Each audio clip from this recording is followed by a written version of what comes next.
Hi, I'm Darren Butler, and I'm the director and the writer of A Fix. What motivated you to do this film? Well, actually, it all stems from about 12, 13 years ago. I was in New York City.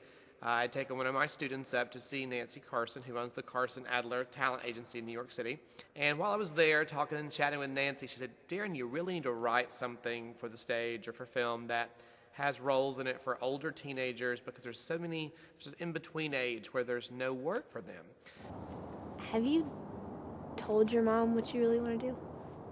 I spent a lot of time on that trip down to South Street Station and walking the streets and all the little churches and the little villages down there.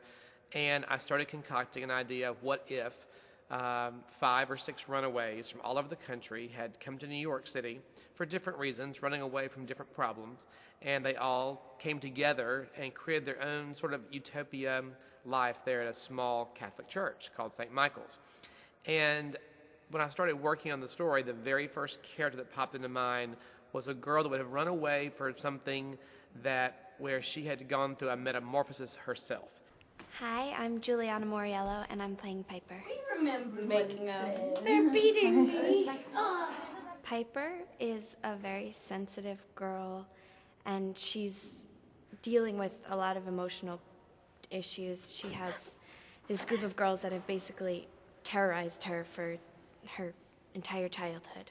So she doesn't know how to stand up to them. She's not very strong. Usually she relies on other people to take a stand for her. So I invented the character of Piper. I have a best friend named Katie, and Piper had been bullied since she was 5 years old. And this would progress over a number of years, and the bullying would get harsher and harsher. And the more I thought about it, I thought Natalie needs to be a real future serial killer, basically. Very, very psychotic. So there came the nemesis, came Natalie Coleman. She's this Hannibal Lecter type character, which is extremely exciting because I've never played anything close to being mean, and she's just evil, and I love it. I first met Skye Bartusiak when she was doing The Miracle Worker, the pre-Broadway run in Charlotte, North Carolina. I saw a production of her and Hilary Swank together. And of course, I knew Skye from seeing her in other movies, Don't Say a Word and The Patriot. Been in contact with her mom and her through email back and forth for quite a while. And it was a year ago, actually this weekend, that we're shooting the short of A Fix, that I sent the script, the first rough draft, to her mom, and they read it and they loved it. And they were very taken by it and thought, this is our project to work on. That's how I found Skye.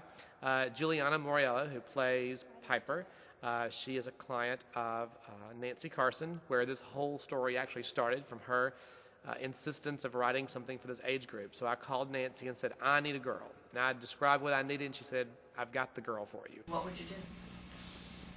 Be in a place where no one knows me. Get out of here and start over. Stupid, huh? No, it could happen. I doubt it. Mom wants me to start working at the paper mill, starting this summer. At least a diploma will get me that. This is my first film, so that's an exciting step in my career. Mom wants me to work at the paper mill, starting this summer. At least a diploma gets me that. I'm in a show called Lazy Town, and it's a kids show, so it's very different. It's very music-based, and I dance a lot. So this is more serious and very dramatic and very emotional. Bridget Lappert, who plays Katie, kind of our protagonist in the story. It's moving Piper's story along. Katie's one of my students here and has done a lot of stage work with me. She was one of my Helen Kellers for The Miracle Worker here. My name is Bridget Lappert, and I am playing Katie Hawkins. Bridget, this is your first film, isn't it? Yes, ma'am. And you have quite a big theater resume, don't you? I do. I actually didn't start in theater until I was about 9. I was a gymnast for like 36 hours a week, and my father was in the military, and we moved around a lot. And once we moved to western Nebraska, there wasn't any gymnastics, and a friend of mine was like, hey, we're doing a play, and it's called Annie, and if you want to get involved, auditions are, whatever day it was. And I went and I auditioned, and I got the part of Annie, and ever since then I've just been really involved in theater. I've known this character for a very long time.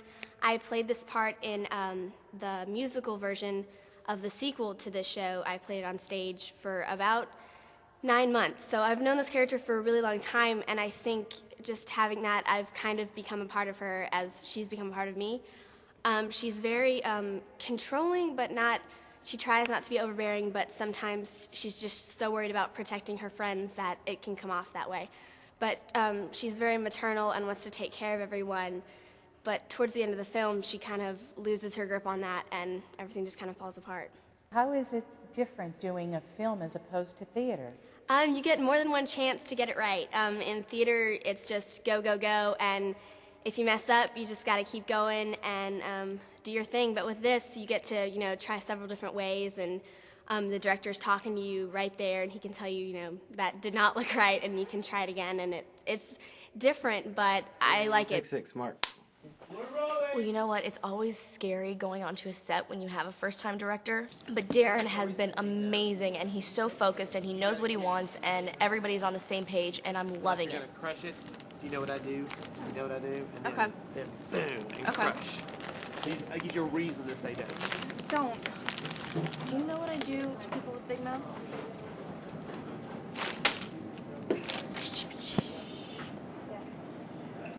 I want to go first. Hey, my name is Hailey Ann Nelson, and I play the role of Bess in A Fix. Hailey Ann Nelson actually saw the audition announcement online. Her mom emailed me, and I didn't recognize her name right off. Then I looked her up and realized, of course, I had seen her in Big Fish, and then, of course, saw her later and Walked the Line. So it was great to get her involved just from the audition process. My character is one of the 4 main popular girls in the school that don't care about anybody except for themselves, and they're pretty much out to get everyone else. Hi, my name is Mackenzie Walker, and I'm playing the part of Claire. Claire is she's a follower, definitely. She follows Natalie, and I don't see her as, she doesn't have her own, opinions or her own, she just definitely does what Natalie wants her to do. Hi, I'm Ryan Sims. I'm a co-writer and director of photography of A Fix. I've been working with Darren for nearly 20 years. Originally started with his theater productions, building puppets and costumes.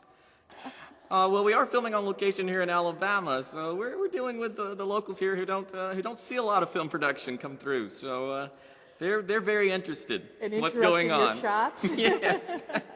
You killed my best friend. Don't shoot her. Don't look at me. I didn't do it. It's great to be here in our home state. We want to bring more film production here to Alabama. A Fix deals with a lot of teen issues, how teenagers react with each other. It's basically about peer pressure and all of the conflicts around it. Darren has written a very real script. It's very intense and emotional, and it portrays the game asphyxiation to the T, because I've had friends who've played it before. It's basically like Mean Girls meet Mean Creek. When you look at all the teen movies out there are some that are just campy and fun that you go and you don't have to think about. And there are some that have been very, very, very, very serious, like, Boys Don't Cry, Girl Interrupted. Just some beautiful films out there, too. And I wanted to find something that was along more the edgy line. And I wanted to create something that was not a funny depiction of teen life, but I wanted to create something that was a realistic depiction, because unfortunately, all this, even from my imagination, these are things that are happening in our high schools all across the country. There are kids dying from this game. And one thing that led me to the asphyxiation game was an interview on the Today Show with a couple who had lost their daughter to this game, but just purely by accident. She was playing the game, she passed out, and her heart stopped, and they couldn't revive her. And you just think how tragic it is, and that's one of thousands of cases. And I thought this would be a great way to bring awareness to this game that's, it's killing our kids across the country.